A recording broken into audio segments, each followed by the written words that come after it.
আজ সন্ধ্যায় জানা যাবে সৌদি আরবে ঈদুল আজহার তারিখ।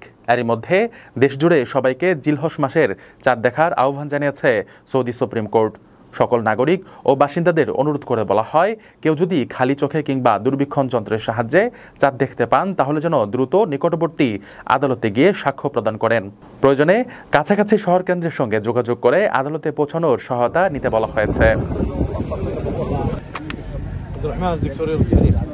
আরবি বর্ষপঞ্জিকার শেষ মাস হল জিলহজ। এ মাসের ৮ তারিখ থেকে শুরু হয় পবিত্র হজের কার্যক্রম, আর ১০ জিলহজে উদযাপিত হয় পবিত্র ঈদুল আজহা। এদিন পশু কোরবানি করেন বিশ্বের সব মুসল্লি। আজ জিলকত মাসের ২৯তম দিন।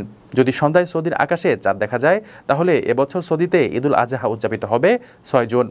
আর হজের সবচেয়ে গুরুত্বপূর্ণ আরাফাতের দিন পড়বে ৫ জুন। এদিন লাব্বাইক আল্লাহুম্মা লাব্বাইক ধ্বনিতে মুখরিত থাকবে আরাফাতের ময়দান। সৌদির সুপ্রিম কোর্ট জনসাধারণকে চাঁদ দেখার অনুরোধ জানিয়ে বলেছে, কেউ সরাসরি কোর্টের সঙ্গে যোগাযোগ করতে না পারলে যেন স্থানীয় কর্তৃপক্ষকে চাঁদ দেখার তথ্য জানান।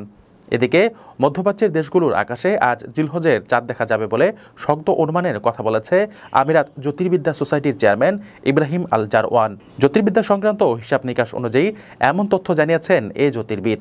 তিনি বলেছেন, আমিরাতের আকাশে মঙ্গলবার সন্ধ্যার পর চাঁদ দিগন্ত রেখার ওপর থাকবে এবং এটি আকাশে ৩৮ মিনিট অবস্থান করবে। এতে চাঁদটি সহজেই দেখা যাওয়ার কথা। আপনার স্বপ্নগুলো আকাশ ছুবে প্রবাসীর হেলিকপ্টারের মাধ্যমে। বিয়ে, জন্মদিন অথবা যে কোনো বিশেষ প্রয়োজনে হেলিকপ্টার ভাড়া করতে যোগাযোগ করুন স্ক্রিনে দেয়া নাম্বারে। প্রবাসীর হেলিকপ্টার, নিরাপদ ও সাশ্রয়ী বাহনের বিশ্বস্ত নাম।